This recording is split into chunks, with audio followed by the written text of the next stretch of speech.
Эрхэм гишүүд амь би өчигдөр өглөөнөөс хойш 8 цагаас хойш 31 цаг тасралтгүй байж байгаа учраас хоолоо маань жоохон саралтаад байгаа шүү. Болгоно. Гишүүдийн ёс зүйн дүрэн байгаа 3-2 бусдын нэр төр алдар хүнд ирэх хууль ёсны ашиг сонирхлыг эрхэмлэн хүндэтгэлтэй хандах бусдыг гэмт хэрэг толбогдуулан гүтгэх дормжлогыг зээрлэнэ гэж. Хэдүүлээ бүгдээрээ нэг прокурор болцсон юм шиг л ийм байдалтай сууж ийн л та.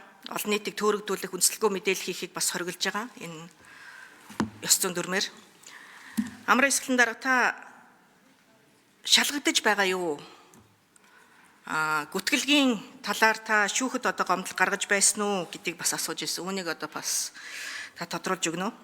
Би арчилсан намда юунд талархал дэвшүүлмээр байна вэ гэхлээр та бүхэн маань өчигдөр өглөө 9 цагаас хуралдах 10 цагаас хуралдах пүрэв гарагийн чуулганы эрсдэлтэй 9 цагаас хойш бүртгүүлж хэсэг бүлэг нөхөд маань орж 61 хүний эрсдэлтэйгээр бид өчигдөр өглөө 9 цагаас хойш өнөөдрийг хүртэл 25 цаг хүлээж ээж өнөөдрийн чуулган эхэлсэн.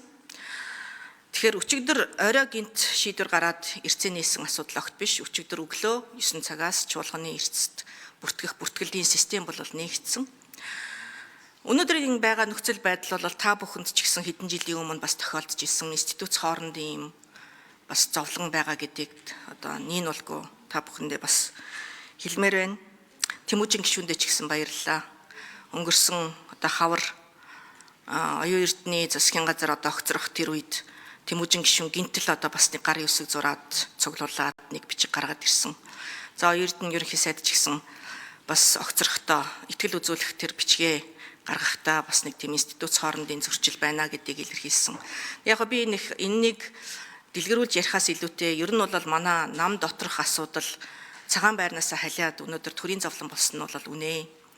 Тэгээ бидэнд бас боломж олгож та бүхэн маань өчигдөр бүлгээрээ гаргасан шийдвэр 3 одтой шийдвэр буюу засгийн газар болон улсын их хурлын дарга амар эсгэлэнд хоёуланд хариуцлага тооцъё гэдэг энэ 3 одтой шийдвэр дээрээ бас баттай зогсож өнөөдөр өөрийнхөө хүсэлтээр албан тушаалаасаа чөлөөлөгдөх хүсэлтэд илэрхийлж байгаа амар эсгэлэнгийн шийдвэрийг бас хүндэтгэж огцруулж өгөхийг бас хүсэж байна. Манай журмын нөхдөөсөө ч гэсэн би бас ус төржүүлэхгүй албан тушаалаас нь огцруулад засгийн газраа ч гэсэн огцруулсан дээрээ баттай байгаад ямар нэгэн өчигний ардах энэ нөлөөллүүд нийл гарахгүйгээр хэдүүлээ цагаан байран дээрээ ярилцъя гэдэг хичээнгүлэн хүсье. Хангалттай хэдүүлээ улс төрчлөө болно. Амар эсгэлэн дарга саяны шалгаж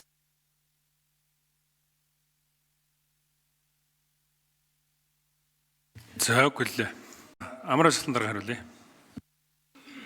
За ариун зээг гишүүний асуултанд хариулъя. Би шалгагдаагүй. За товчхон тодруулсан. За сайн зэрэг гишүүн.